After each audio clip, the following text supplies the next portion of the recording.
Thank you so much for joining. Thank you, Mataji, for starting the call. And sorry for the delay.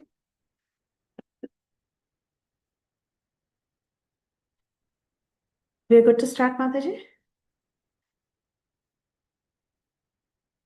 Okay.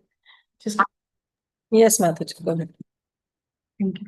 Just give me a second. I'll grab some water.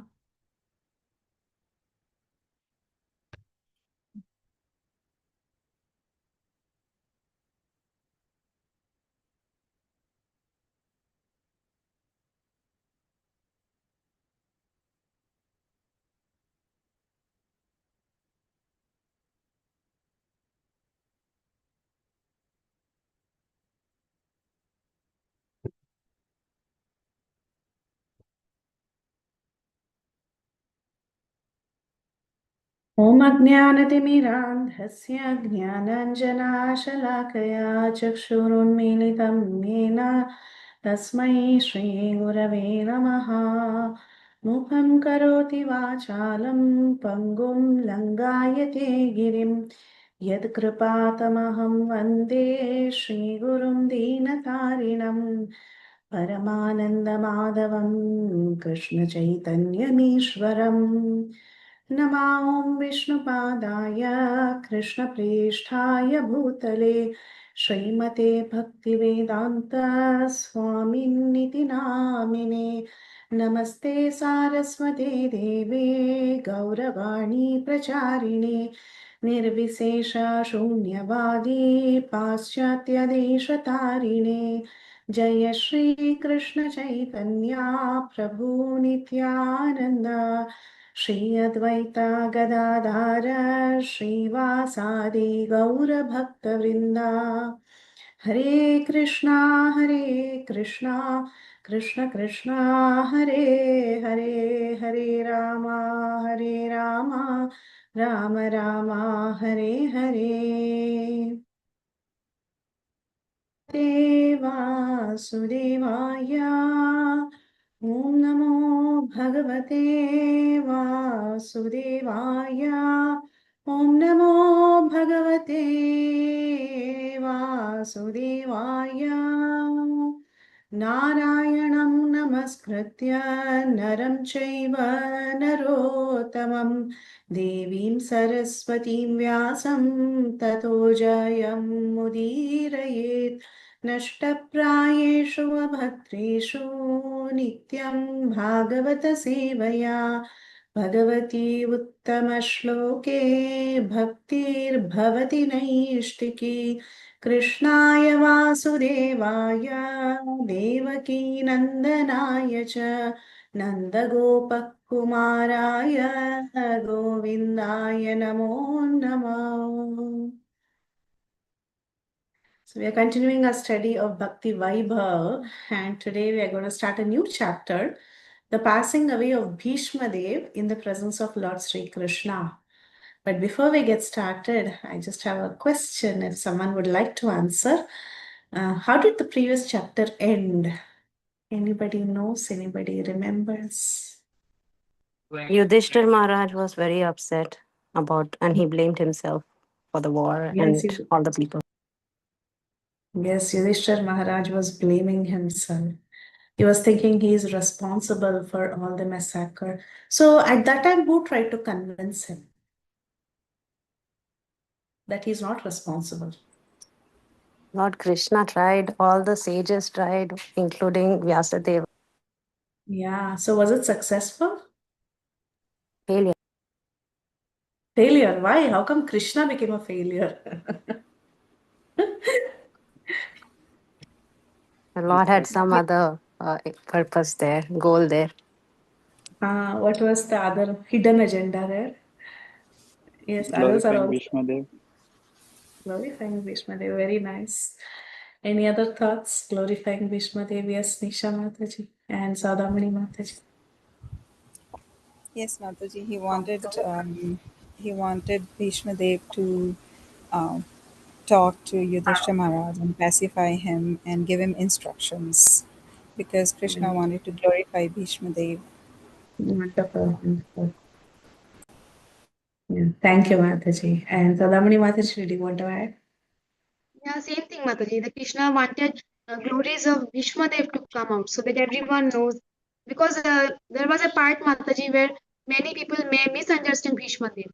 So that's why Krishna wanted his glories to come. Very well, very nice. Yes, Prabhuji's, Prabhuji's, all of you are right. Yes, Krishna wanted to bring forth the glories of Bhishma Dev.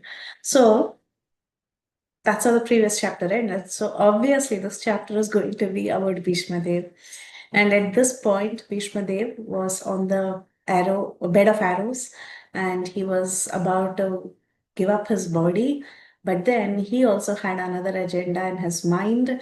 He wanted to give up his body in the presence of Krishna. So he hadn't given up his body. He had Ichamrityu, you all know that. That is death at his own sweet will. And at this point in time, though he was, his entire body was pierced, and he was lying on a bed of arrows, all the blood completely drawn out from Bhishma Dev's body. He could have given up his life, but then he was waiting. He was waiting for the perfect opportunity so that he could give up his life in the presence of Krishna. And also, multiple, like Mataji was mentioning in the earlier class, with one arrow, Krishna hits multiple targets, she was mentioning. So, like that, so many things were satisfied in this meeting. Yudhishthir was enlightened, Bhishma Dev was able to give up his body in the presence of Krishna. Krishna was able to glorify his devotee. The people at large were benefited because Yudhishthir Maharaj would now be trained to become a great king. So many benefits out of this one meeting, and that is this very glorious chapter, the passing away of Bhishma Dev in the presence of Lord Krishna. It also includes the Bhishma Stuti. Just like how you saw the Kunti Stuti in chapter 8, chapter 9, we will see Bhishma Stuti, very beautiful prayers. But I don't think you have anything for memorization. I don't remember. I don't think you have anything One for shloka is memorization. there. One shloka? Okay. Yes, Mataji. Yeah, I think the very first one, just to get a feel of Bhishma Dev's prayers, I think we added that, the very first shloka. Right? Hmm. It is Okay. 33, Mataji, the list. 33. Yes, Mataji. Yeah. Is that the first prayer? No, Mataji. It starts with Itimati and it is Tribhuvana Kamanam. That one, Mataji. Yeah, I think that was the first one, right? First prayer that you Tribhuvana Kamanam Tamalavanam Vikara Gauravam. So I think this is the first stuti that he does, right? As far as his prayers start begin. Yeah, Imati that is. is the first one, right? But is Iti. that a stuti? Iti Matir? Yeah. Now, oh, really? Oh, I see. Okay, anyway, but this is the famous one. Okay. Nice. Fine. Okay, let's get started. Text number 1. We're not going there. We're just starting with text 1, just building the scene. सूत उवाच इति भीतप्रजाद्रोहात् सर्वधर्मविवित्स्थया ततो विनाशनं प्राघात् यत्र देवव्रतो अपतत्. Who's Devavrata? Bhishma. Bhishma Bhishma Mataji. Dev. Yes. Yeah. Yes. Iti bhita prajadrohat. So Maharaj Yudhishthir was bhita. Bhita means scared, afraid. Of what? Of prajadrohat. Praja means the people. And drohat here in this context means the killing, massacre of the people. Because the war had resulted in a lot of death. So he was very afraid. Sarva dharma vivitsaya. So so let's see what the translation is. So the Goswami said, being afraid for having killed so many subjects on the battlefield of Kurukshetra, what happened? Maharaj Yudhishthir went to the scene of the massacre.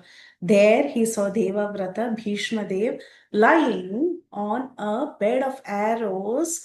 Apatat means to lie down when they are passing away. So he was lying down on a bed of arrows about to pass away.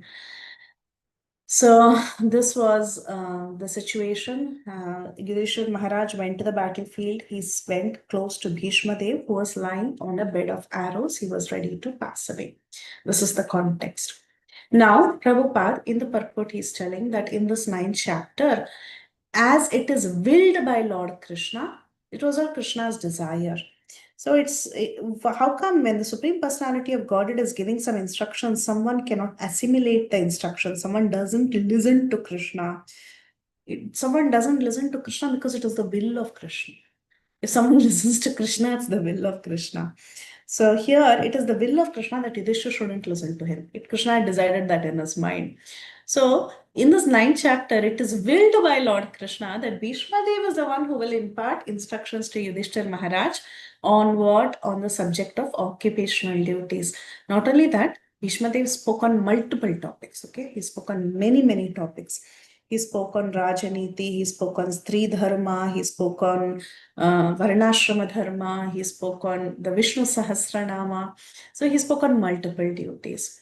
So Prabhupada is telling Bhishma Dev will also offer his last prayer to the Lord in the verge of passing away from this mortal world. And what happens when you pass away in the presence of the Lord? You get liberated from the bondage of material engagements. So we all know how Bhishma Dev was endowed with the power of leaving his body at his will. And now he was lying on this bed of arrows out of his own choice. And because he is a great warrior and a great personality, one of the Mahajans and a great warrior, he attracted the attention of many people.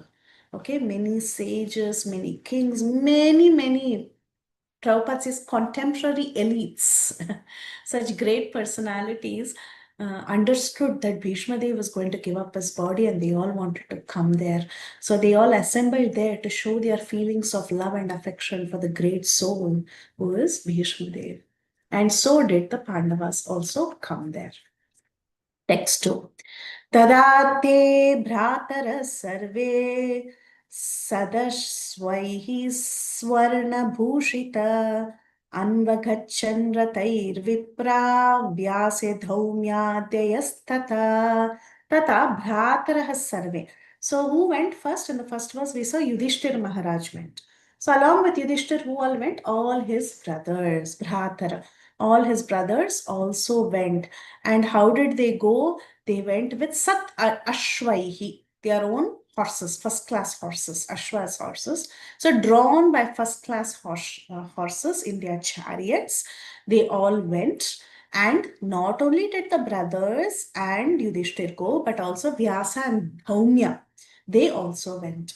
So let's see a little more about who they are. At this time, all his brothers followed him on beautiful chariots drawn by first-class horses decorated with gold ornaments, Swarna Bhushita. And with them were rishis like Vyasa and Dhaumya and many other priests also.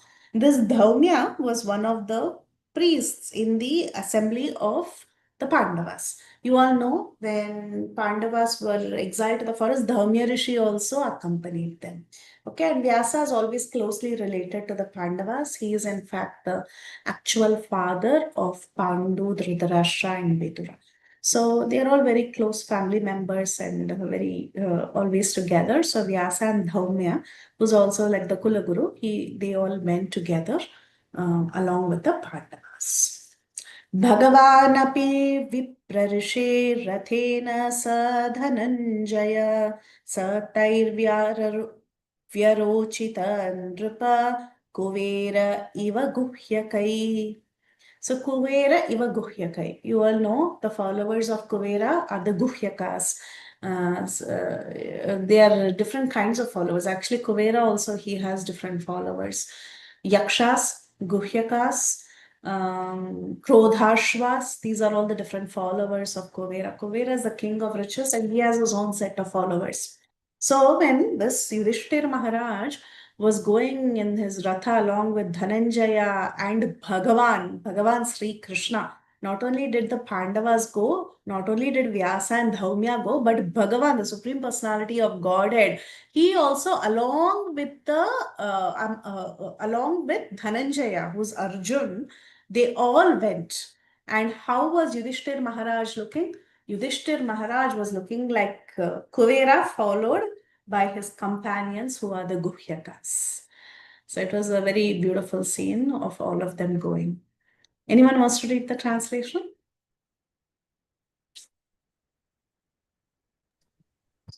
Hare Krishna, O Mataji. sage amongst the Brahmanas, Lord Sri Krishna, the personality of Godhead, also followed, seated on a chariot with Arjuna.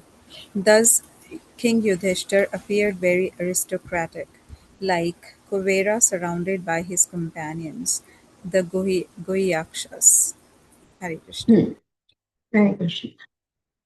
So Krishna also wanted the Pandavas to be present before Bhishma Dev in the most aristocratic order so that he might be pleased to see them happy at the time of his death. This is so beautiful.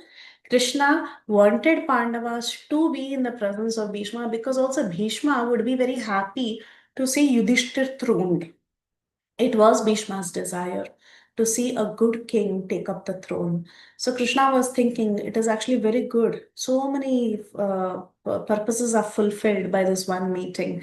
He was thinking from Bhishma's point of view also. He was thinking if Bhishma sees Yudhishthir is enthroned and he's now the aristocratic king, then Bhishma will feel very happy at the time of his death. So Bhishma would be definitely pleased to see Yudhishthir Maharaj and everyone. And here there is an appropriate comparison that is made. Kuvera is the richest of all the demigods, and hearing King Yudhishthir appeared like Kuvera, who's the richest in the procession, along with Sri Krishna is appropriate to the royalty of King Yudhishthir. This is what Prabhupada is telling, that it looked very, very appropriate. They were all going together, and it was perfect that they actually saw Bhishma at the time of death. दृष्ट्वा निपतितं भूमौ द्वैश्च्युतम् इवामरं प्राणे मुहुः पाण्डव भीष्मं सानुगाः सह चक्रिणा. Who's Chakrina? Any guesses? Shri Krishna. Sri Krishna, Pulled, the carrier of the chakra, Sudarshan chakra. Yes. So, Drishtva Nipatitam Bhumau. So, this personality, Bhishma, he was fallen on the ground, Bhumi. He was fallen on the ground, like as if he is a Divas Chutam Ivamram. That means a star that is fallen. Chuta means to fall off. Okay. Achyuta means one who doesn't let go, one who doesn't fall, one who doesn't slip. Chuta means that which falls, right? So he was looking like a demigod, Diva, Divi is a Deva. Deva Shabda comes from Deva. So he looked like a beautiful demigod fallen from the sky, that is, or a star fallen from the sky. Prane Muhu Pandava Bhishmam Sanugaha Sahachakrina. So seeing Bhishma fallen on the ground like a demigod fallen from sky, the Pandava king Yudhishthir, along with his younger brothers, okay, they and Lord Sri Krishna bowed before them. So Sahachakrina. Krishna also went and he also bowed before whom? Before Bhishma Dev. So all of them, the Pandavas, Sri Krishna, all of them, when they saw this elderly personality, they bowed down in front of him. And here, Prabhupada mentions on the purport that our Krishna, he was the younger cousin of Yudhishthir and he was an intimate friend of Arjuna. So in later in one of the chapters, the way Krishna reciprocates with the Pandavas is mentioned. Yudhishthir Maharaj is his elder brother. So generally in the presence of Yudhishthir Maharaj, he pays his obeisances, but Arjun is like almost his same age group. So he feels like intimacy, a lot of intimacy with Arjun. So like this, Krishna, who was the younger cousin of Maharaj Yudhishthir as well as the intimate friend of Arjun, he also went there. And all the family members of the Pandavas, they knew Krishna as the supreme personality of Godhead. The Lord, although conscious of his supreme position, always behaved in a humanly custom. So he also bowed down in front of Bhishma. Though everybody knew this is the supreme personality of Godhead, Krishna never failed to act in a human-like way to set an example to the world. So he bowed down before the dying Bhishma Dev as if he was one of the younger brothers of Yudhishthir. So this is the mood in which Krishna was behaving, and he just bows down in front of Bhishma. Now, so many people have come to see Bhishma, right? So let's see what happens right after that. तत्र ब्रह्मर्षयः सर्वे देवर्ष्याश्च सत्तम राजर्षयश्च तत्रासन् द्रष्टुं भरतपुङ्गवम्. So varieties of people. Tatra Brahma Rishayah, rishis among the Brahmanas, Deva Rishayah, rishis among the demigods, Saptama, those who are situated in the mode of goodness, Raja Rishayah, rishis among the kings. So like this, so many people had come there just to see the chief of the descendants of King Bharata, who's Bhishma, all the great souls in the universe, namely the rishis among demigods, the brahmanas, the kings, all of them situated in the quality of goodness, they all came there. So you can imagine this beautiful scene. Bhishma Dev is lying on the bed of arrows and everybody is coming. Yudhishthir Maharaj with his brothers and Lord Sri Krishna, like Kuvera, followed by his attendants, they were coming. Then not only did he come, but also we had so many other personalities who were curious and they were assembling there so that they could see the great passing away of Bhishma Dev. Prabhupada in the purport, he says, the rishis are those who have attained perfection in spiritual advancement. That is a rishi. So such spiritual achievements can be earned by all, whether one is a king or a mendicant. It doesn't matter. It doesn't matter in which varna or ashram you are. Okay, you can become. You can through your spiritual achievements. This position of being a rishi can be earned. In fact, Bhishma himself was one of the Brahma rishis and the chief of the descendants of Bharata. So all the rishis are situated on the quality of goodness, and all of them, they assemble there on hearing the news of this great warrior's impending death. So we have heard many times, many people are called as Raja Rishi.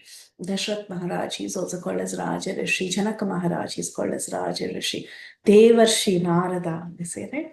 So like that, there are so many varieties of rishis, and anybody can become a rishi based on their spiritual advancement. And beautifully, it's mentioned even Bhishma Dev himself was a Raja Rishi. So everybody came there. Now, whom all did we see? We saw the Pandavas, we saw different varieties of Rishi, right? So in this verse, text 6 and 7, the list of all these personalities is given. So this is an interesting section. I really like reading about the history of many people. So I thought this was such a nice exercise, and the way Prabhupada has presented the purport is so beautiful. So we'll get to know more about all these personalities right now. So let's list them. We'll read the translation and then we'll go through the description of each of these rishis. Text 6 and 7. Parvato Narado Dhaumyo. Already it is mentioned Vyasa and Dhaumya had come, but now again he gives a full detail. He says, Parvato Narado Dhaumyo Bhagavan Badarayana Brihadashvo Bharadwaja Shashishyo Renuka Sutta Vasishta Indra Pramadas Trito Gritsam Asita Kakshivan Gautamo Atrischa Kaushiko Ata Sudarshana. Anyone wants to read the names in the translation? Hare Krishna Mataji, I can read. All the sages like Parvat Muni, Narad, Dhaumya, Vyasa, the incarnation of God, Brihadashva, Bharadwaja, and Parshuram and disciples, Vashishtha, Indra Pramada, Trita, Gritsamada, Asita, Kakshivan, Gautama, Atri, Kaushika, and Sudarshan were present. Hare Krishna.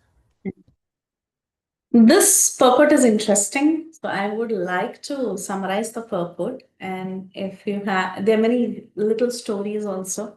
So I thought it's a good exercise for all of us to know these personalities. So we'll go through the purport in detail. Usually in all the Bhakti Vaibhav classes or whatever Bhagavatam classes, we are told read the purport for yourself. Go home and read the purport because it's a big purport. But somehow I thought it's a nice exercise to do together. So we are just going to do it. Okay. I hope it's okay. I think you will also enjoy it. So let's see. Parvata Muni. So this Parvata Muni, you must have heard all the time. Parvata Muni, Narada Muni, they are like a pair rishis. They go together in many places. Even in the story of Mrigari, you must have heard about the story of Parvat Muni and Narada Muni going together to visit Mrigari after he's refined. And then Parvat Muni is very surprised. So we hear these stories. So this Parvat Muni, he is considered to be one of the oldest sages, and he's almost a constant companion of Narada Muni. And they both are spacemen. As much as Narada Muni is a spaceman, even our Parvat Muni is also spaceman, and he can travel around without a material vehicle. And this Parvat Muni, he is also a Devarishi, just like Narada Muni. We say Devarshi Narada, right? So like that, Parvat Muni is also a sage among demigods. And both Narada and Parvat Muni, they were present in the ceremony of Maharaj Janamejaya, who is the son of Parikshit. The story is the beginning of Mahabharata, the great sacrifice performed by Janamejaya. Because Janamejaya, he wanted to take revenge on all the Sarpa. So he made a Sarpa Yagna. He wanted to destroy all the snakes because he got to know that his father was killed by a snake. So he decided, let me destroy the entire snake race. And he started a big yagna. So during that time, both of them were there. And Prabhupada says in the sacrifice, all the snakes of the world were killed. Of course, it was stopped late by hearing the Mahabharata, it was stopped. But Parvat Muni and Narada Muni, they are also called sometimes as Gandharvas. Narada Muni, he holds this veena and he goes around. Similarly, Parvat Muni is also known for singing and all. So they are called as Gandharvas because they can travel in the air and they can sing songs. What kind of songs? They sing the glories of the Lord. And because they have this power of traveling in the air, both of them, they observed Draupadi's Swayamvar ceremony of her Swayamvar ceremony means obvious. It's obvious you select your husband.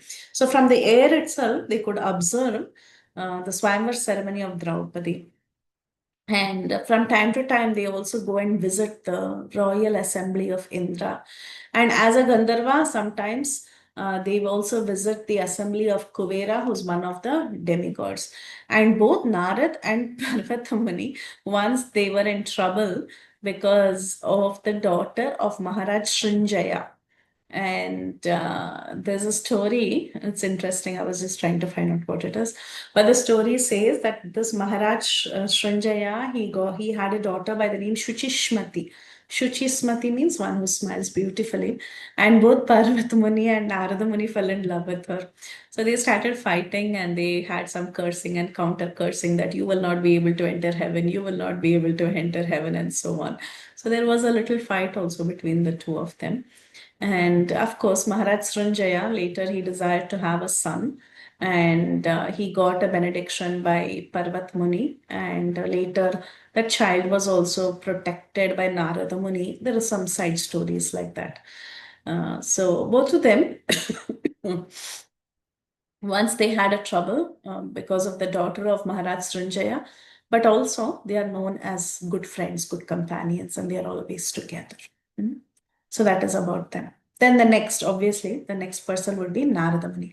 So Narada Muni, he is, you all know how the Srimad Bhagavatam itself is nothing but a Vyasa Puja offering to Narada Muni, because in every canto Narada Muni is there and he is literally inspiring everybody in the universe. Vyasadeva himself, the author of Bhagavatam, Vyasadeva himself is a disciple of Narada Muni. So it appears like Vyasadeva wrote the entire Bhagavatam like an offering to his Guru Maharaj, who was Narada Muni. Because every canto, every character, Narada Muni is there, inspiring somebody. So that's why Prabhupada says Narada Muni is inevitably associated with the narration of the Puranas. And he is described in the Bhagavatam. In his previous life, you all know, we have seen these chapters, that he was the son of a maidservant. And because of once tasting the remnants of the Bhakti Vedantas, what happened? He became enlightened in devotional service. And in the next life, he became a perfect man comparable with himself only. There is nobody equal to Narada Muni. So in the Mahabharata also, his name is mentioned in various places. And of course, he's the principal Devarishi, the chief sage among demigods. And who is he? Whose son is he? He is the son of a son and disciple of Brahmaji. And from him, the disciplic succession in the line of the Brahma Madhava Gaudiya Sampradaya has been spread. And who are his stalwart disciples? He has initiated Prahlad Maharaj, Dhruva Maharaj, and many, many, many celebrated devotees of the Lord. What to speak about these devotees? Even Vyasadeva, who's the author of the Vedic literatures, was initiated by him. Madhvacharya was then initiated. So, like this, the Madhva Sampradaya came, in which the Gaudiya Sampradaya is also included, and it has spread all over the universe by the mercy of Srila Prabhupada. Sri Chaitanya Mahaprabhu also belongs to the Madhva Sampradaya. Therefore, Brahmaji, Narada, Vyasa, down to Madhva, Sri Chaitanya Mahaprabhu, and all the Goswamis, they all belong to the same disciplic succession, and so do we. We also belong to the same succession. Narada has instructed so many kings from time immemorial. Not only did he have little kids as his disciples, not only did he have great sages like Vyasdeva as his disciples, but he also had so many kings as his disciples. And in the Bhagavatam, we also see that he instructed Prahlad Maharaj while he was in the womb what to talk about children who are born. Even people in the womb also, he has given instructions. And he has instructed Vasudev, who is the father of Krishna, and he's also instructed Maharaj Yudhishthir. So, like this, he had disciples at various levels. So one guru who can connect to any kind of disciple, he can make anybody a disciple and he can connect to them. Narada, he knows how to preach according to time, place, and circumstance, and he gives instructions based on your capacity. Like, for example, we just spoke about the story of Mrigari. So for Mrigari, he didn't tell him, you meditate and then you start writing a big scripture or something like that, like how he spoke to Vyasdev. For Mrigari, he said, okay, just give up your bow and start doing some basic deity worship. Start doing some basic bhakti, chant the holy names, and the food will come to you. So, very simple instructions. But then for Prahlad, who was in the womb, he was able to connect to the womb and talk to Prahlad. For Dhruva Maharaj, he was a young boy, so he gave instructions appropriately. So, depending on the disciple, he connected with them in a particular way. So, that was the beauty of Narada Muni. The next is Dhaumya. We saw Dhaumya was connected with Vyasadeva usually, especially because they were contemporaries and they were also connected to the Pandavas. So here it is mentioned that Dhaumya is a great sage who practiced severe penances at Utkocha Tirtha, which is a place where he actually, I just was trying to find out what it is, but this Tirtha is basically a holy place where he went and performed some austerities, and he becomes the royal priest of the Pandavas. And all the samskaras for the Pandavas was carried out by him. Even the betrothal ceremony of Draupadi with the Pandavas was also conducted by him. During the exile of the Pandavas, you will hear that Dhaumya was present with them. Even when they went on exile, they continued to do the fire sacrifice because they are grahasthas, right? So you cannot stop fire sacrifice at any point in time. The Panchagni should go on. So who is their priest for that? That was Dhaumya. So Dhaumya continued to go with them into the forest. And his name is also mentioned when the general funeral ceremony was performed at the Battle of Kurukshetra. In the Anushasana Parva of Mahabharata, he gave a very elaborate religious instructions to Maharaj Yudhishthir. And he was the perfect priest for a householder, and he guided the Pandavas in the right path of religion. So, like this, he was a perfect priest. Depending on one's ashrama dharma, a priest should help them gradually advance, and that is what he did perfectly. So, Prabhupada gives the difference between a family priest and a spiritual master. Sometimes we get confused, right? We might have a family priest and we might have a spiritual master. So, what is the difference? Prabhupada says a priest is meant for guiding the householder progressively in the right path of ashrama dharma or an occupational duty of a particular caste. That there, there is practically no difference between the family priest and spiritual master. The sages, saints, and brahmanas were especially meant for such functions. Actually, he says it is the pretty much the same. But in our context, sometimes we may have a Kulaguru, a family priest who might guide us in certain rituals, and we might end up having a spiritual master who completely focuses only on spiritual matters. But for the Pandavas, it appears that he was two in one. He was helping them in both ways. We also hear Kripacharya was also there for them. So we see that both Kripa as well as Dhaumya were there with them. The next is Bhadarayana, who's Vyasadev. Bhadarayana, you all know, because he was living under the Badri tree. He came to be known as Bhadarayana. So this Bhadarayana is Vyasadev. His actual name is Krishna. Is Krishna Dvaipayana Vyasadeva. Vyasa is a post. Vyasa means one who is an editor or one who divides the Vedas is called as Vyasa. And his name was Krishna. And he was known as Krishna Dvaipayan because he was born in a Dvipa. So one who was born in a Dvipa, an island, is Dvaipayana. So his name is Krishna Dvaipayan Vyasadeva. Now, he's also simply called as Dvaipayana. Sometimes he's called as Satyavati Sutta because he's the son of Satyavati. He's also called as Parasharya. Parasharya means son of Parashara Muni or Parashara Atmaja, Bhadarayana, Vedavyasa, etc. So he was born as the son of Mahamuni Parashara in the womb of Satyavati before prior to her betrothal with Maharaj Shantanu. That means the Satyavati, she had Vyasadeva before she was married to Shantanu. And Shantanu, who's Shantanu? Shantanu was the father of Bhishma Dev. And Vyasadeva, later he becomes the father of Pandu, Dhritarashtra, and Vidura. Okay. And not only that, this Vyasadeva is a powerful incarnation of the Supreme Personality of Godhead, Narayana. Vyasam was, what is it? Vyasaya Vishnu Rupaya, Vyasa Rupaya Vishnave. So he is directly the Supreme Lord, especially this particular Vyasadeva. So Vyasadeva was offered respects before one chants the Vedic literature. We say, we offer prayers, right? Narayanam Namaskritya, Naram Chaiva Narotamam, Devim Saraswatim Vyasam Tadojaya Mudhirayet. So before chanting the Bhagavatam, before reading the Bhagavatam, we offer prayers to Vyasadeva. Now, who's Vyasadev's son? Vyasadev's son, obviously you all know, Shukdev Goswami. And he had many disciples like Vaishampayana and others. So Vaishampayana was the one who spoke the Mahabharata to Janamejaya.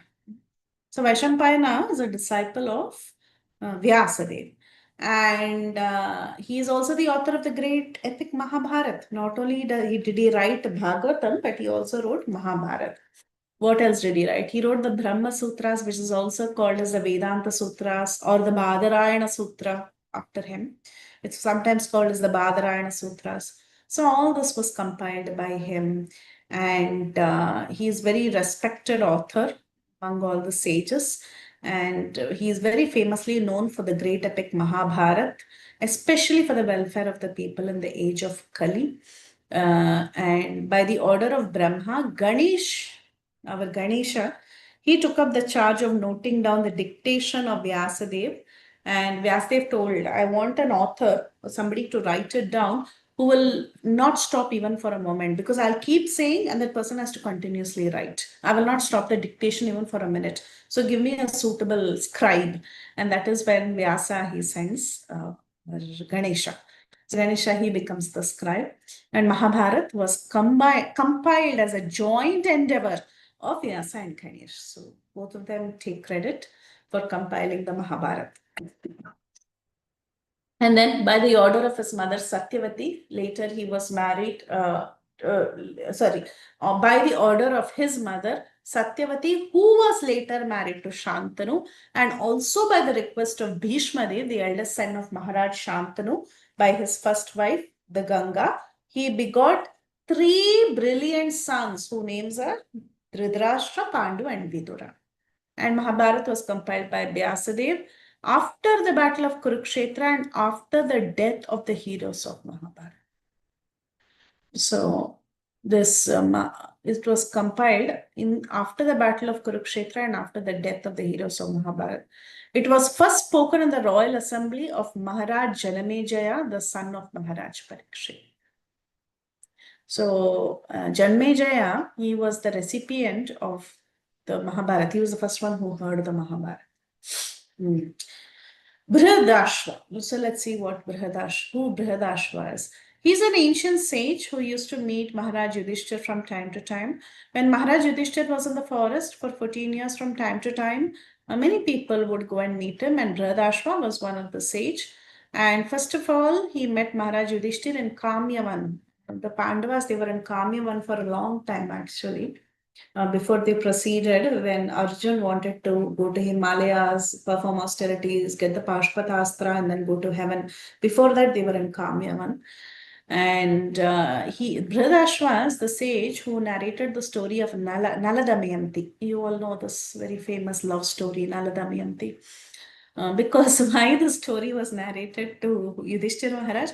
Because Yudhishthira Maharaj, from time to time, he has this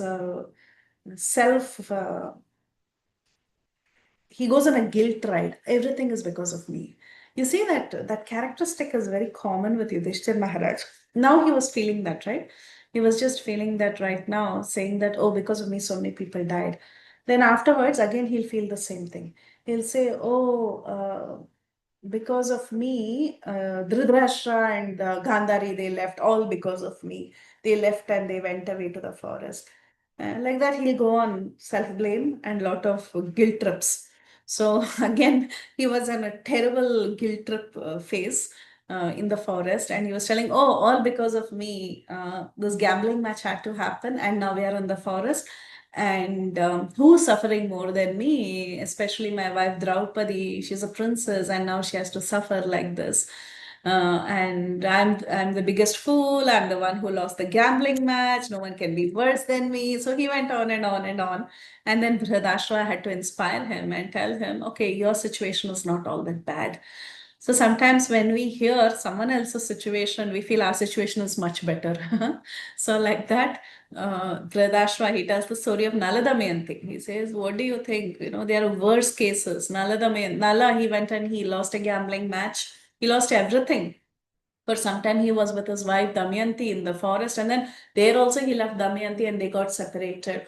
And then he got, I think, some Karkotaka, some poison went into him, and then he lost his bodily luster and he became like a hunchback and he looked terrible. And then later Damayanti recognized him, and then later he was relieved from the curse. He went through so much, and the sage tells Yudhishthir, actually your condition is so much better. At least you have your wife with you. Okay, you're in the forest, you lost the gambling match, but at least your wife is with you, your brothers are with you, so many sages are coming and talking to you. What more do you want? So he says every second for you is a blessing. So like that, Brihadashva, he inspires Yudhishthir Maharaj. And sometimes that is true even in our case. Sometimes we feel we are in the most terrible condition. Nobody can be like me. See the world around us, and then we'll feel actually our situation is not all that bad, right? There are people who are undergoing so much more than what we think we are undergoing. So we should just be thankful. And that's what Brihadashva was trying to inspire Yudhishthir Maharaj. Next, Bharadwaja. Bharadwaja, he was one of the 7 great rishis, and he was present, in fact, during the birth ceremony of Arjun. He's a very powerful rishi, and he has done so many severe penances. And his ashram is still there at Prayag Dham. And once, when he was taking bath in the river Ganges, he happened to meet Gritachi. She is a very beautiful Apsara, and because of that, he had to discharge semen, and that was preserved in an earthen pot. A earthen pot is called as Dronam. You must have heard Dronam, Shivam. These are all measurements actually. Dronam is actually a pot kind of a thing. Since it was preserved in that pot, and from that pot, like IVF, you have the sperm and the egg that is kind of churned in that little flask, and then there is conception, and then it is sent into the womb of a mother. Like that, they had this child by the name Dronacharya, because he was born from a Dronam. I mean, he was conceived in a Dronam, so he's called as Dronacharya. He's one of the sons of Bharadwaja Muni. And of course, Bharadwaj, we see he has many other wives and many other children. But one very famous son, especially in the context of Mahabharat, was Bharadwaja. And Bharadwaja, but some others say, some people also say that this Bharadwaj is different from the Bharadwaj who is the father of Drona. That is also an opinion Prabhupada brings out, which could be true, because if you see the other Bharadwaj, the sage Bharadwaj with his wives, you might not think it is the same person who actually conceived Dronacharya. So he was also a great devotee of Brahma, and once he approached Dronacharya and requested him to stop the battle of Kurukshetra. Okay, so this is about Bharadwaj. And the next personality is Parashurama. He's also called as Renukasutha. Renuka Devi's son, Parashuram, the incarnation of the Lord, Shaktavesha incarnation. He's the son of Jamadagni and Srimati Renuka. He's also called as Renuka Sutta. And what did he do? He killed the Kshatriya community 21 times. And he pleased the souls of his forefathers with the blood of all these Kshatriyas. Why? Because the Kshatriyas had offended his father and he wanted to take revenge. And then, because he did all this, what did he do? He went to Mahendragiri Parvat and he performed austerities. And he gave the entire earth in charity to Kashyapa Muni. That's why he didn't come back from Mahendragiri, and he gave the world in charity, but then he came out once when Lord Ramchandra had come. So after he annihilated the world of Kshatriyas 21 times, he said, okay, now I will give the earth as a donation to Kashyapa Prajapati. He gives it, and then he retires in Mahendragiri, Kerala, that area. And then he's staying in the hills. He says, I won't come. But then when he hears the twang of the bow of the Shivadhanush, that's when he comes out. Who's that person who twanged the Shivadhanush, who broke the Shivadhanush? That was Ramchandra. It was in Janaka Maharaja's palace. He breaks the bow, and hearing that, Parshuram, he comes out, and then he challenges, here is the Vishnu Dhanush. Why don't you take an aim at the Vishnu Dhanush? Later, after there was Garva Bhanga, that is, his pride was vanquished by Lord Ramchandra. He goes back to Mahendragiri, and he is there even today. If you have the eyes, you can see him today. He lives there. Okay, so that's what Prabhupada has written. Parashurama instructed Dhanur Veda, the science of fighting, to Dronacharya because he happened to be a Brahmana. During the not only that, but Parashurama taught so many people. He taught Bhishma Dev. You all know that. Parashurama taught Karna. So like that, he has taught Dhanur Veda to so many people. He was present during the coronation of Maharaj Yudhishthir, and he celebrated the function along with other great rishis.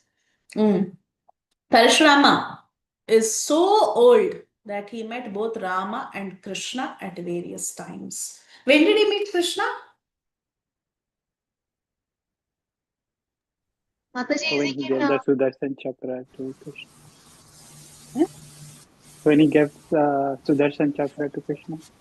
Is it the Parshuram gave the Sudarshan Chakra?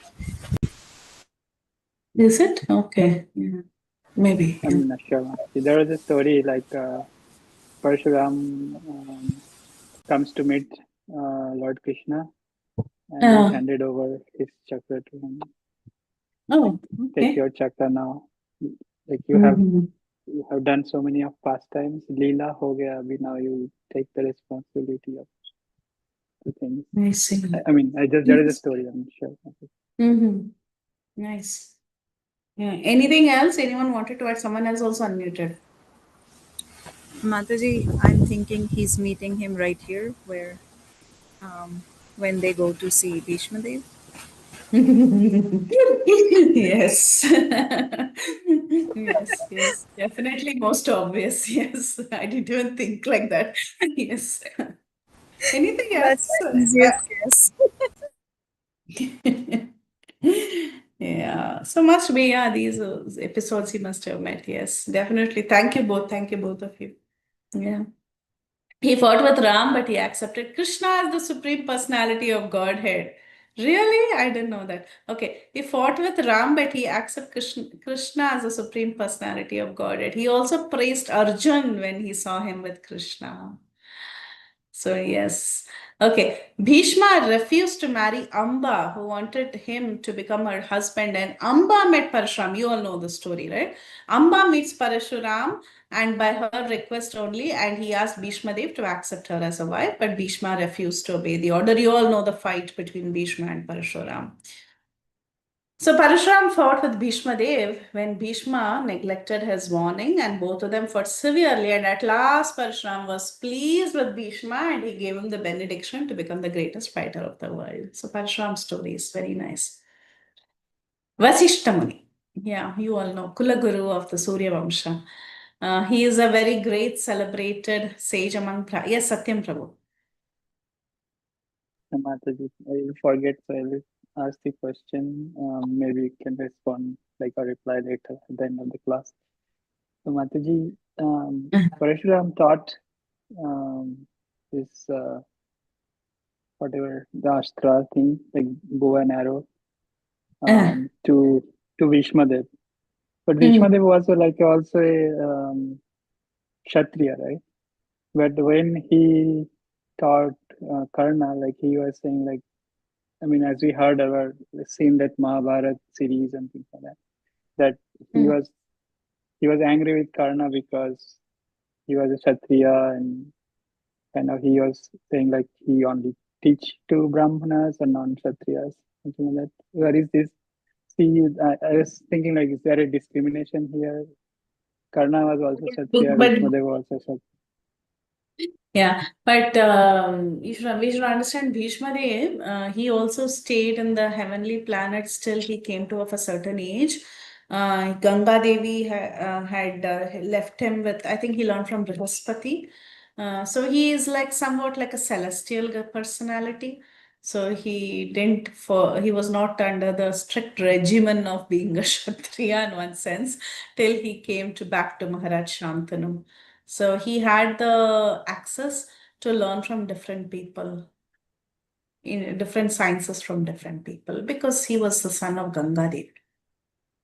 So he's a special case. In that case, Mataji, Karna is also son of sun god. No? But it was not identified, right? In Bhishma's case, it was very openly identified that way because he had access even to Brihaspati's teachings and that, right? Okay. Yeah. So, yeah. Thank you, Karna's Mataji. was a very hidden case, Guhya case. So, okay. Thank you, Mataji. Mataji, can we take it this way? Kunti Devi was also from the Kshatriya side, whereas Ganga Devi is not like that. Like that, she's celestial, yes. Yeah, she's like, so it's also based on the mother greatly Mhm. that then Bhishma will not actually fall into the Kshatriya clan. Kshatriya. Correct. Yes. That is also true. Yeah.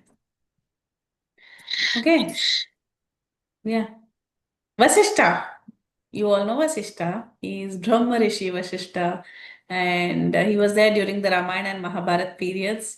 And of course, he was there during the coronation ceremony of Sri Ram. He was present also on the battlefield of Kurukshetra. Okay.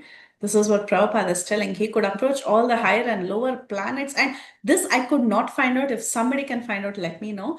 Prabhupada says he could approach all the higher and lower planets, and his name is also connected with the history of Hiranyakashipu.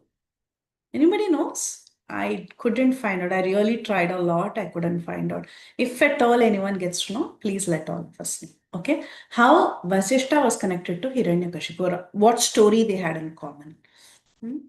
There was a great tension between him and Vishwamitra. We all know Vasishta and Vishwamitra, they always fight. Vishwamitra wanted his Kamadhenu of Vasishta.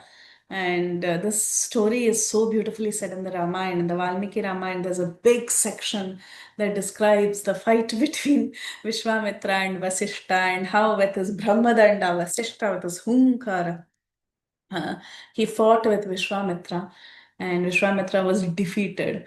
But however, as a perfect Brahmin, Vasishta, he tolerated the taunts of Vishwamitra. And this is also interesting. It seems once he tried to commit suicide on account of Vishwamitra's torture, but all his attempts were unsuccessful, just like Prahlad's attempts. He jumped from a hill, but the stones on which he fell became a stack of cotton, and thus he was saved. He jumped into the ocean, but the waves washed him ashore. He jumped into the river, but the river washed him ashore. Thus, all the suicide attempts were unsuccessful. He is also one of the 7 rishis and the husband of Arundhati, Vasishta Arundhati. Famous star. When you get married, they will show you, right? Arundhati only they show, correct? Yeah. Or am I talking nonsense? Yeah, maybe, or correct me if I'm wrong. When people get married, they see Arundhati Nakshatra, right? So they show they are like the twin stars, they are together. And even if it's daytime, you cannot see the star. Approximately, they'll tell you that is Arundhati, and you have to look at that star. Okay. So Vasishta and Arundhati they were a very good couple. So that is mentioned here. Okay. Next, Indra Pramada. He was another celebrated rishi. We don't have information much, but that's it. Next, Trita. This is interesting. Trita, Ekta, Dvita, Trita. 3 of them. 1, 2, 3. Their names are 1, 2, 3. Just like if you have 3 sons, you name them 1, 2, 3. So like that, these 3 rishis, they were named 1, 2, 3. And the third one is Trita. And they are the 3 sons of Prajapati Gautama Rishi, Gautama Ahalya. They also had Shatananda or somebody, but it appears that they've had Ekta, Dvita, Trita as well. And this was the third son. And the other 2 brothers were Ekata and Dvita. And they were strict followers of religion, and they were promoted to Brahmaloka. Okay. Now, there is one more story that Sanatana Goswami indicates in Brihad Bhagavatamrita. It's very instructive for all of us.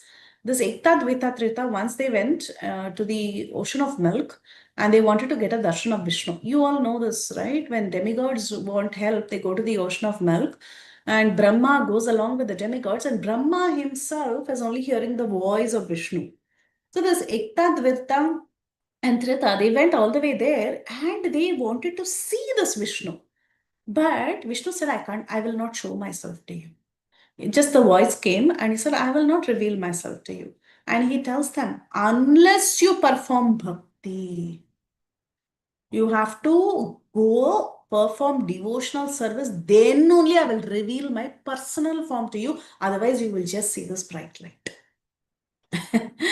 So, Sanatana Goswami, he writes in Brihad Bhagavatamrita, this is a classic case of a person that unless you do bhakti, you can never see the personal face of the Lord. Otherwise, you'll just see the bright effulgence and you'll think that is the end of everything.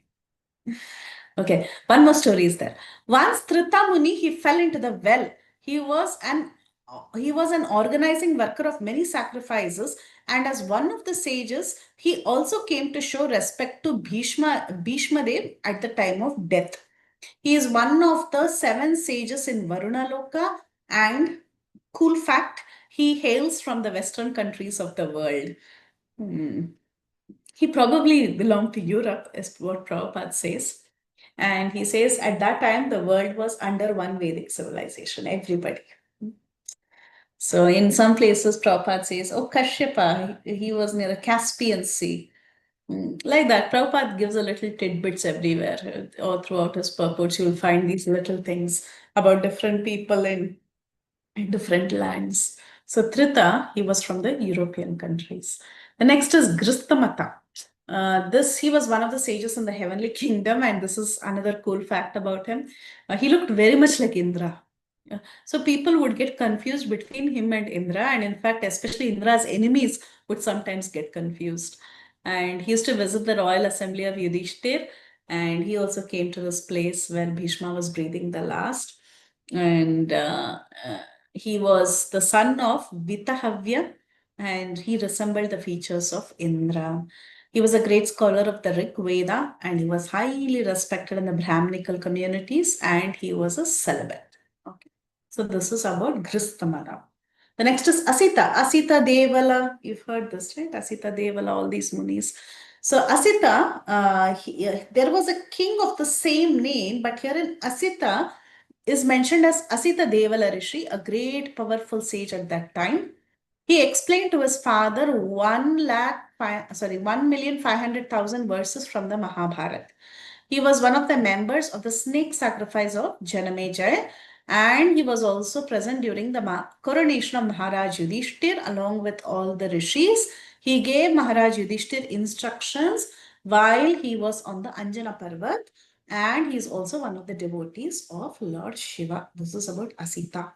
The next is Kakshivan. He was one of the sons of Gautam Muni and the father of the great sage Chandra Kaushika. He was one of the members of the parliament of Yudhishthir Maharaj. Okay. The next is Atri Muni. You all know Atri Muni's story. Atri Anasuya. Even we know how Atri Muni, he was kind of not sure of who the Supreme Lord is, and the three of them became his son, Brahma, Vishnu, Shiva. So he was a great Muni, and he was one of the mental sons of Brahma. Because Brahma is very powerful. Just by thinking he wants a son, he can have it. And these sons are called as Manasaputras. As far as I remember reading, I think Atri came from his tears, if I remember correctly.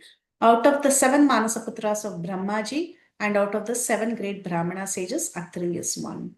And in his family, the great Prachetas were also born from Atri Muni. And Atri Muni had two Kshatriya sons who became, he had 2 Kshatriya sons who became kings. King Arthama is one of them. He is counted as the 21 Prajapatis. His wife's name is Anasuya, and he helped Maharaj Parikshit in his great sacrifices. And you also read in the Ramayana also, Atri Anasuya stories there, and how Sita Devi gets these magical creams and jewels and other things from Anasuya as mentioned. The next is Kaushika. Kaushika Gotra, very common Gotra. One of the permanent Rishi members in the assembly of Yudhishthir Maharaj. And it's also mentioned sometimes he met Krishna and several other sages. And the last one is Sudarshana. Now here Sudarshana is identified with the Sudarshan Chakra, the personality Sudarshana. He is the wheel of the Supreme Personality of Godhead, the personal weapon, the most powerful weapon, greater than the Brahmastras or any disastrous weapon. And it is mentioned that Agni, actually, according to this, Agni presented this weapon to Krishna, according to the Mahabharat Prabhu, probably Satyam Prabhu, it should be Mahabharat, where it is mentioned that Agni presented this weapon to Sri Krishna, but factually, this weapon is eternally carried by the Lord. Agnidev presented this weapon to Krishna in the same way that Rukmini is given by Maharaj Rukma to the Lord. That means we should understand that Sudarshan, Panchajanya, Garuda, they are all eternal associates of the Lord. It's not like the meaning, but when the Lord performs an incarnation at that time, for the time being, they receive it from someone. That's what Prabhupada is telling. But otherwise, Sudarshan is an eternal property of the Lord. And there is an elaborate description of this weapon in Adi Parva, Sudarshana, and of Mahabharat. And where all Krishna used it, he used it to kill Sishupal, Shalva, and also sometimes he wanted his friend Arjun to use it against enemies, sometimes Balaram to use it. So like that, he used this Sudarshan Chakra in various ways. Ambarish Maharaj, for him also Sudarshan was waiting. Now, another note I wanted to mention, sometimes this Sudarshana, because it's in the list of sages, there is one more Sudarshana. He is the brother of Agastya Muni. He's also called as Sudarshana. He was also a great sage. So you can think that it could be him also.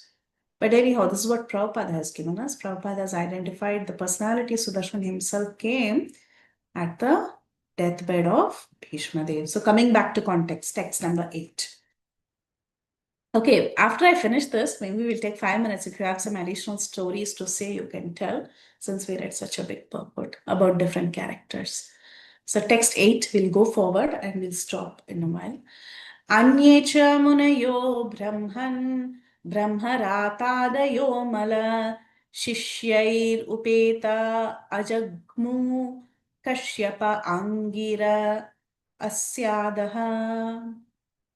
Okay, and many other sages like Shukdev Goswami, Brahmarata. There's Vishnuratha, there is Brahmarata. Who is Vishnuratha? It is Parikshit Maharaj. Who is Brahmarata? It is Shukadev Goswami. So this Brahmarata, and many others like Shukadev Goswami and other purified souls, Kashyapa, Angirasa, and others accompanied with all their disciples also arrived there. So he continues to talk about Shukdev Goswami, Angirasa, and Kashyapa. Shukdev Goswami, Brahmarata. He is very famous son and disciple of Sri Vyasadev, and Vyasadev taught him the Mahabharata as well as the Srimad Bhagavatam. And Shukdev Goswami was in front of Shukdev Goswami.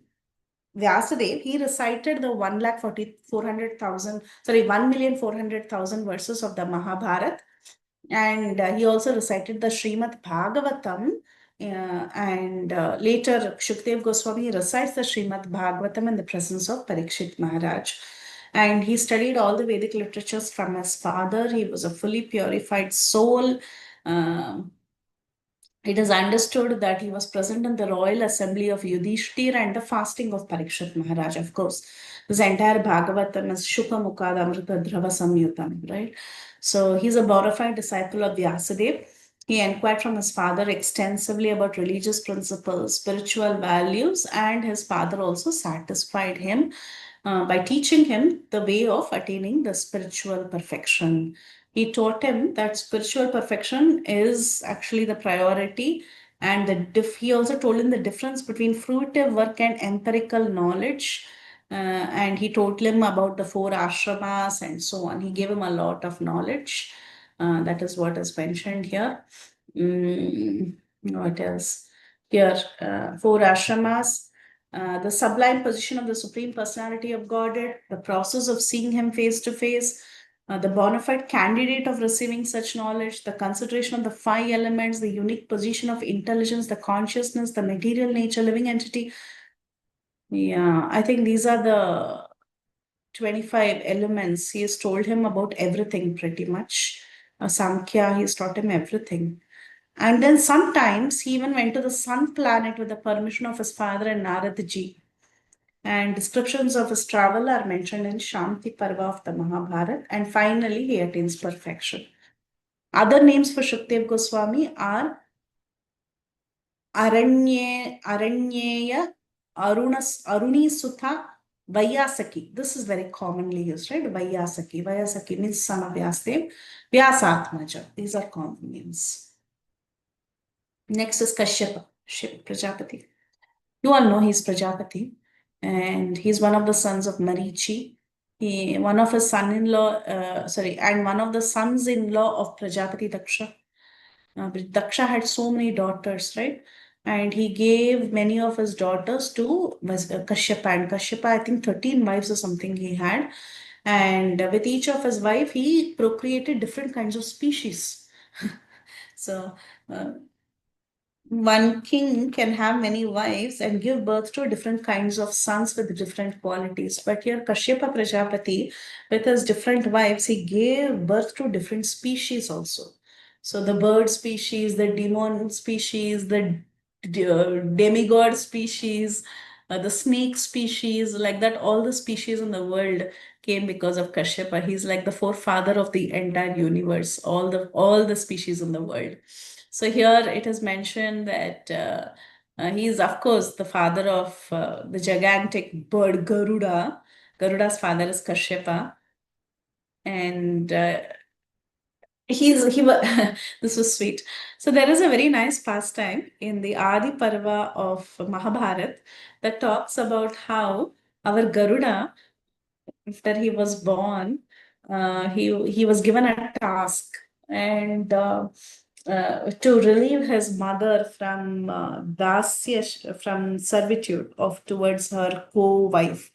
And he had to proceed, and when he proceeds, he goes to Kashyapa and he takes blessings from Kashyapa, and he tells, "I'm very hungry, I want to eat." And that is when Kashyapa tells him that there is one elephant and tortoise that is fighting for a very long time, you go eat them up. And Garuda, he goes flying and he sees that this elephant and tortoise, they are continuously fighting with each other. And Garuda gets them as his food. Actually, this elephant and tortoise, they were in their previous birth, they were great rishis. And that time also they were fighting. Now also they are fighting. So he wanted to put an end to that, and he goes and he eats them. And it is mentioned, yes, Kashyap Prajapati, he married the 13 daughters of Prajapati Daksha, and their names are Aditi. From Aditi, the demigods came into existence. Diti, the Daityas, Danu, the Danavas, Kashtha, and something it should be then Bhagavatam. Arishta, Surasa. Surasa, I think, is the demon is Surasa, Rahu, Surasa. Surasa is also the same lady uh, who went and who stopped Hanuman. Then Ila, Muni, Krodhashva, Tamra, I think she's the mother of all the fish species. Surabhi, mother of all the cow species. Sarama, mother of the dog species. Timi is a mother of the whales.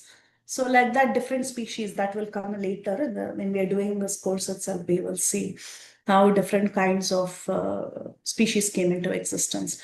He begot many children, both demigods and demons, by these wives. From his first wife Aditi, all the 12 Adityas were born, and one of them you all know is Vamana, who's the incarnation of Godhead. Kashyapa was also present at the time of Arjun's birth, and he received a presentation of the whole world from Parashuram. So remember, when Parashuram went to Mahendragiri, he gave everything in donation to Kashyapa. And later, Parashuram went out of the world, meaning he just went to the hills. And his another name, Kashyapa's another name is Arishtanemi. That's why in the verse it says Arishtanemi. That is the another name for Kashyapa. And he lives in the northern side of the universe. Sometimes Kashmira is identified with his presence. In another place, Prabhupada identifies Caspian Sea. So he's lived in different places. But I think generally the general understanding is Kashmir in the northern place. Angirasa, next. He was the son of Maharaj Angira, and he is also known as Brihaspati. Who's Brihaspati? Angirasa. He is the priest of the demigods. And it is mentioned that Dronacharya was his partial incarnation. And who else in Chaitanya Leela? Anyone remembers who was Brihaspati in Chaitanya Leela? Mataji, Sarvabhauma Bhattacharya. Haribol, 100 marks, yes, Sarvabhauma Bhattacharya. And you all know, between Brihaspati, his enemy is Shukracharya. They are always fighting because Shukracharya was the spiritual master of the demons, and our Angi Rasa or Brihaspati is the spiritual master of the demigods.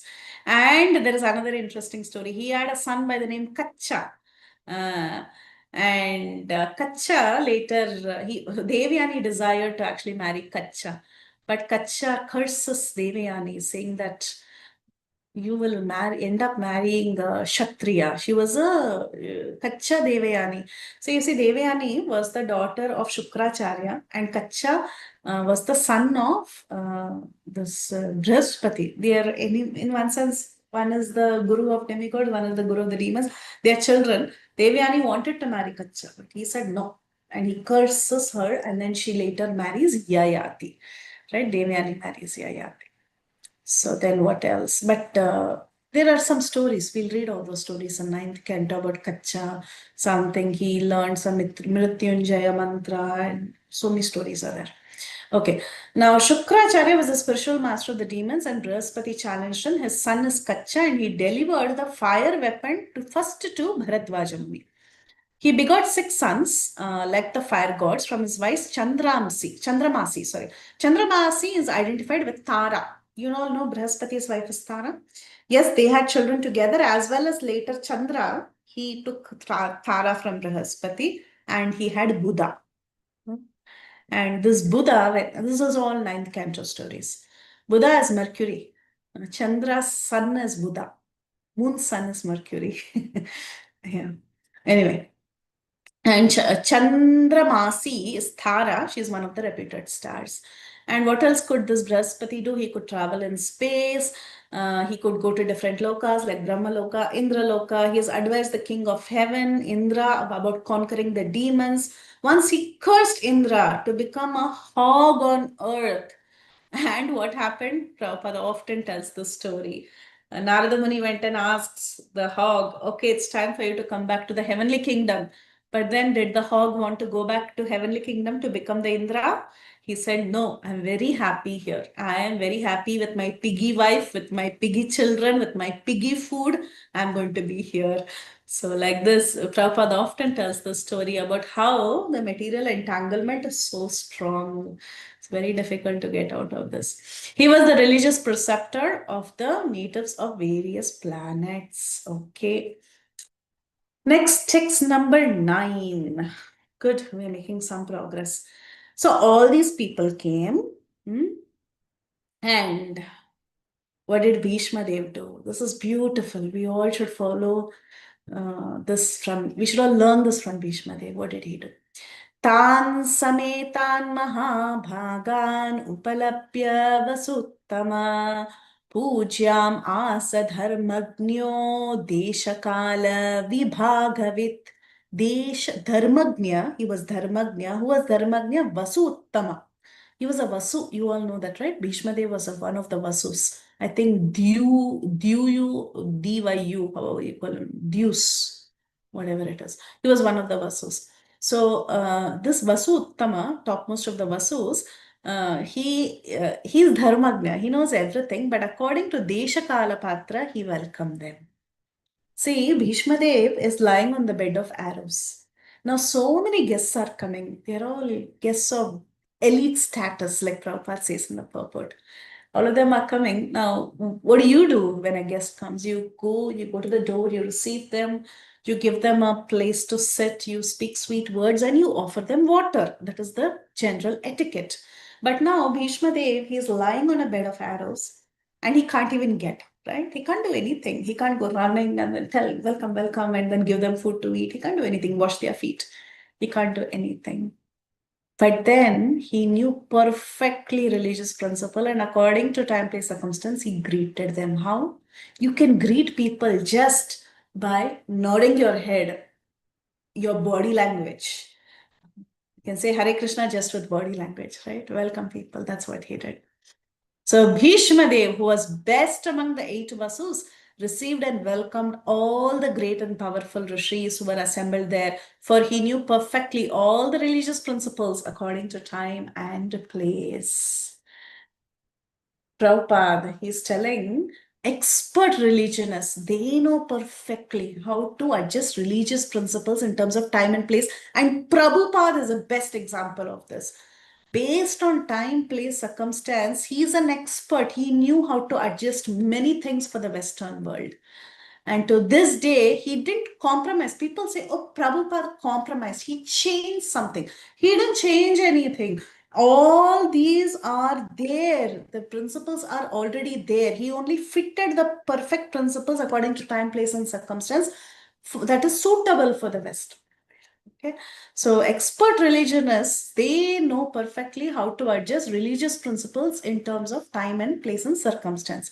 And great acharyas or religious preachers or reformers of the world executed their mission by adjustment of religious principles in terms of time and place. They are not creating something new.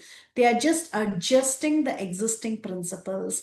There are different climates and situations in different parts of the world, and if one has to discharge his duties to preach the message of the Lord, he must be able to adjust things in terms of time and place. And Bhishma Dev, he was one of the 12 authorities preaching this cult of devotional service, and therefore he could receive and welcome the powerful sages from his deathbed.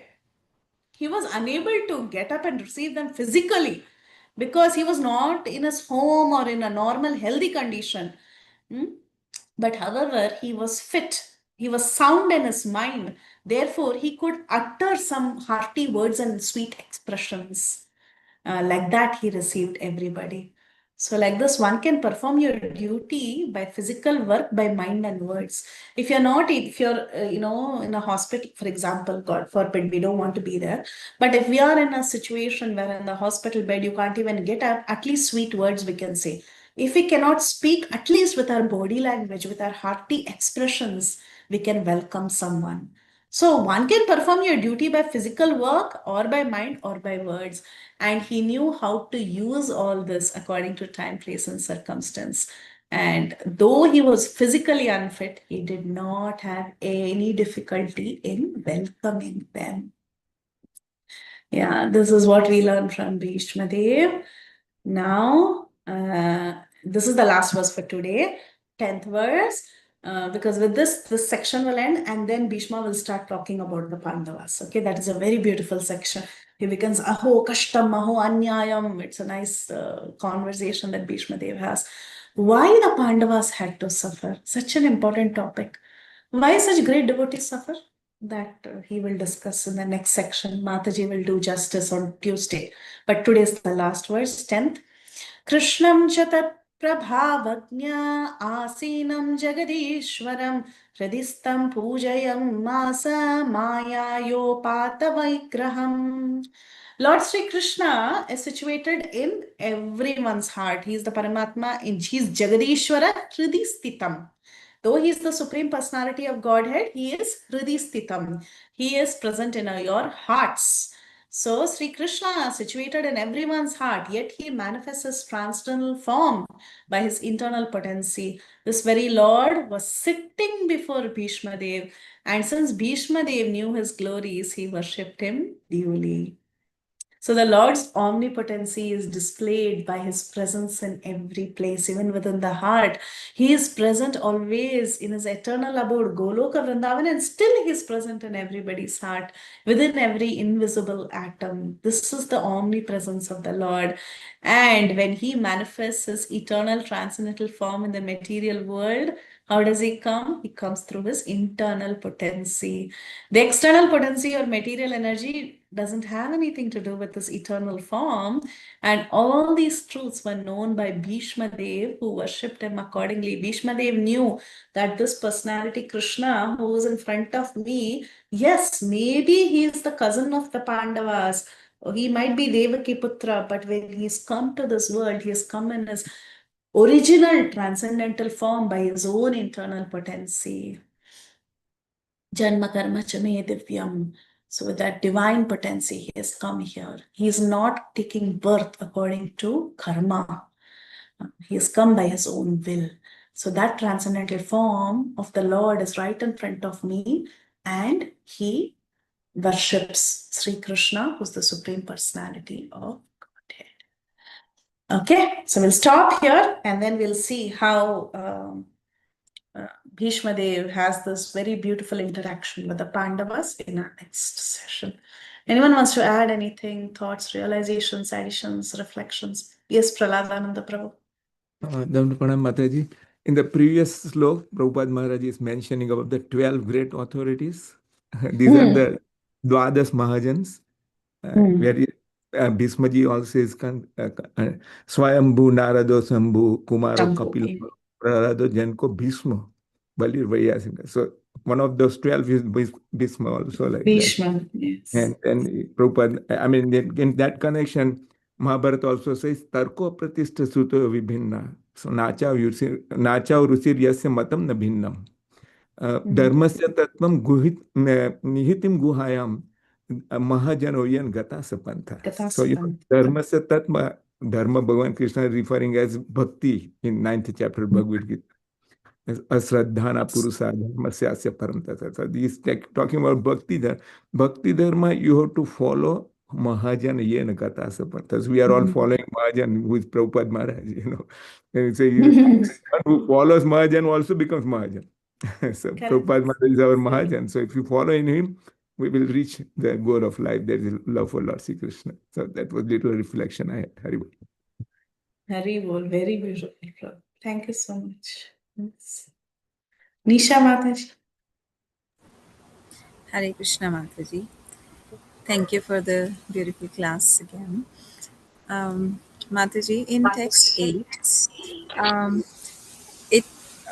it read that Kashyapa Muni was given the material world or the kingdom by Parshuram, and then he was then later he asked him to go. I don't know what it said. It asked him to leave. So I was just wondering, like, how do we understand this? Like, did he leave on his own will, or he was asked to leave? And if he was asked, then why was that? No, it's like this. Parshuram, after he finished doing that pancha, that 5 lake is done, na? There he filled the blood of all the 20 Kshatriyas that he had killed 21 times, and he did the final rites. He pleased his ancestors. And then after performing that, you have to do a danam. You have to give donation. So now he had acquired everything from all the kings. He had killed all the kings. So technically, he is now the possessor of the entire world, Parshuram. But Parshuram did not want to keep it to himself. So at the end of a sacrifice, you do dhan to brahmanas. So he gave everything to Kashyapa Muni. He said, Kashyapa Muni, you take it. Like that. He did dhan and he said, I don't want to be the possessor of any land. And he goes and he lives in Mahendragiri. Who lives? Parshuram lives, not Kashyapa. He Yes. gives up everything and he goes and lives in Mahendragiri. Okay. That's all. Yeah. Okay. It just read differently there. Yeah. So that's Yeah. okay. Understood the question. Yeah, it's just the way you pause and read that sentence. Okay. Thank you, ma'am. Sadamani Mataji. Yes, Mataji. Thank you so much for this beautiful class. Today's class was very interesting and full of stories. Last time. Mataji, I had a doubt. Why is Shukdev Goswami is called Brahma Rata? Because he was fixed in Brahman, right? He was a Brahmavadi initially. He was fixed in Brahman, yeah. And our Parikshit is Vishnu Rata. He's a devotee of Vishnu. So he is called Vishnu Rata because Vishnu protected him. That's why I know Mataji. Yeah, but his protection. He's fixed in that thing. It's all the same, Mataji, in one sense. Brahma Shukdev Rata Goswami. means one who's a follower of Brahman, one who's fixed in the Brahman. And it's Okay, interesting to know Brahmata he is advising the Vishnu, about Bhakti. No, Mataji. Huh? He's advising about Bhakti Marg because the Brahmavatis are not in Bhakti. They are different. Initially, he was one who did not believe in Bhakti. Later on, only he took up to Bhakti Marg, right, Mataji? Sukhdev Yes, Goswami. yes.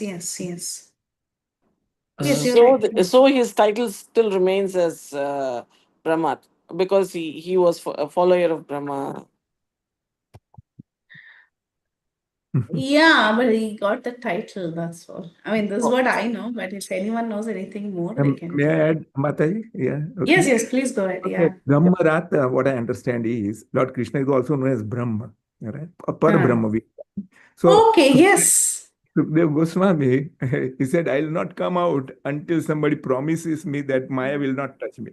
So that's where Vyasadeva brought Lord Sri Krishna, and he promised him. That's where he agreed to come out of the womb. That's what the story Very I have. good. That's Brahmarata. That's what Very nice. Yes, I think that is very appropriate, Prabhu's answer. It will also suit what Sadamni Mataji was asking. He was protected, right? He was protected by the Lord, which will make more sense, actually. Thank you, Prabhuji. Thank you, Mataji. Very good.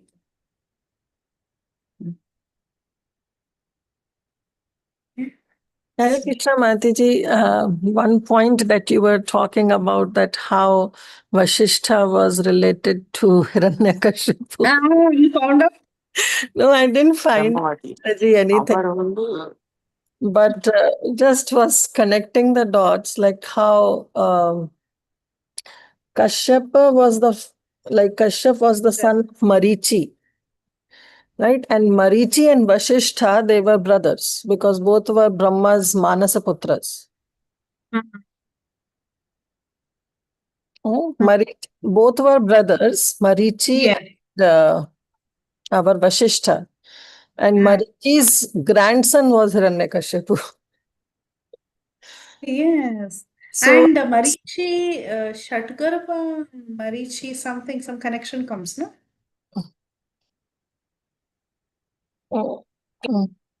That I don't know. So I was just connecting the dots that Marichi and Vasishtha are brothers. So brother's grandson is Hiranyakashipu. So definitely he's also like a grandfather. Grandfather. I don't know. Very nice. But Very yeah, I nice. couldn't find any solid connection, but was just connecting the dots. Was Nice, Hiranyakashipu? Mataji. Mm. Was Hiranyakashipu? I just did like a chat GPT thing.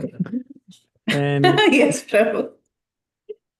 his father was Hiranyakashipu's father was Sage Kashyapa, a Ah, Prajapati. ah. So that's how they are kind of related. How is he related to Vasishtha? Uh, Vasishtha and Kashyapa, that is the sorry, Vasishtha and Hiranyakashipu. She Vasishtha and Hiranyakashipu. Hiranyakashipu and Vasishtha. Yeah, you're right, Mataji. That's the only connection we can find. That's the only connection we could find. Mataji, there is this Google search. Google says Yes. in Hindu mythology, Vasishtha and Hiranyakashipu are two significant figures, but they belong to different realms and eras, and there is no major mythological narrative depicting them in a direct interaction or conflict. That's Yes. Google's That's opinion. the Google's final word. Right. I just thought of Googling it to see. Thanks, man. It also says like Vashishta Muni is the brother of Kashyapa, so he is Vashishta is the uncle of Kashyapa's children. So that they are related. Yes, that is what I think. Very similar to what Kirtida Mataji is saying. Yes, yes. They're connected somehow, related. Yes, Uncle, please. Uncle, grandfather, huh? No, uncle. Kashyap and Vashishta, they are brothers, and No, Kashyap. how come Vasishtha and Kashyap are brothers? I don't know. Vasishtha is Brahmaputra. Kashyap is the son of Marichi. And Marichi is Brahmaputra. So Marichi and Vasishtha are brothers. Kashyap and Vasishtha cannot be brothers. Okay. Your Like chat So like GTP, your chat GTP is wrong.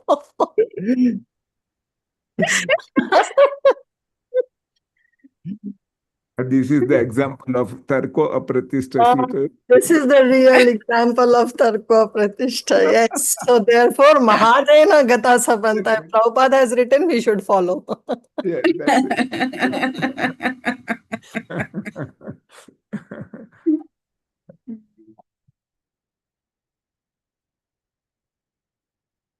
Very nice. Okay, so we'll end here, though we don't want to end. We have to end sometime. So we'll end and we'll meet again Tuesday. Thank you all. Yes. You mentioned one, I missed that point. Like there are some like IVF, right? There are two personalities. Who are those two personalities? IVF, no, this one, Drona. Drona was born in that Dronam. So from Bharatvaja. So that's why I said IVF here. Oh, okay. I think you're telling two personalities. I think later Varuna and Mitra Varuna, from Mitra Varuna, Agastya and Vasishtha were born. That is another story. I don't know why it's not coming here.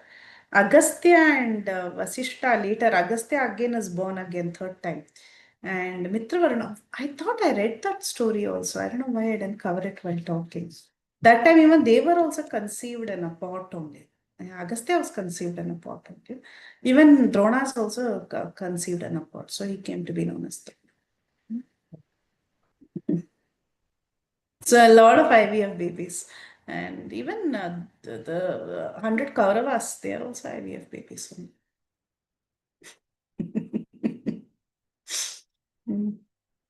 Mataji, I was listening Oh to yeah, we have the expert here. What am I talking? Please tell. I was talking to another Prabhuji who was giving lecture on IVF, like how this is happening.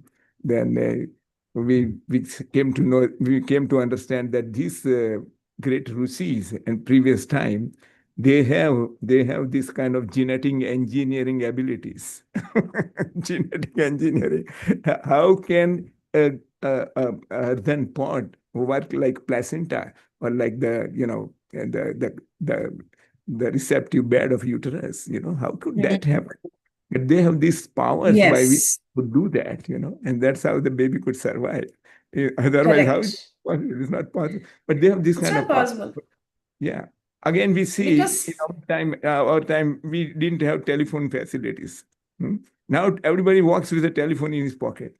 And now with the artificial intelligence, so many things are happening. So who knows what will happen previously? And these things of IVF might expand to such an extent that people will be able to have babies like that. But these are all the speculations. womb mimic the womb outside and Yeah, do it. that's Yeah. right. Yeah, that kind of Yeah. thing. I understand Now in you want to. in Now Gujarat. it's Yeah, possible, and then it is transferred to the womb, and so much true. loss in that also, right? Yeah, lot you know of women, better. a lot of women in Gujarat, it is city known as Anand. I know some practices there. The women are renting their wombs, renting their 5,000 rupees, 10,000 rupees just to have that baby Surrogacy. delivered, and then the parents come and take that baby. Like that. So these kind of things are happening like that. This is amazing like that. Thank you, Mata. Thank you. Yeah. Surrogacy. We say that even at Rohini and later takes the child, right? Yeah, all this is there, I think, in our scriptures long time back. Yeah. So recently we went for a hiking, like a lot of people from our community, ISV community, and then we met a professor from Texas, some university, physics professor, like hi-fi something, right? And then we were distributing books in after coming down from the hiking, and we book the Bhagavad Gita to him, and we were talking to him about Bhagavatam, and we were talking to him like about recently there was a video going on, like now they are saying even before Big Bang there is something. The Big Bang is not the start of the creation, right? For Big Bang. So we were discussing about it, and we were talking about Bhagavatam, how everything was already there in Bhagavatam. So he was pretty impressed, and then he finally accepted the book, and then he gave some donation for us. But yeah, it was an interesting conversation with him, and he was very like surprised, like this was all there in our scriptures several years ago. Wow, very nice. Thank you for sharing, Prabhu.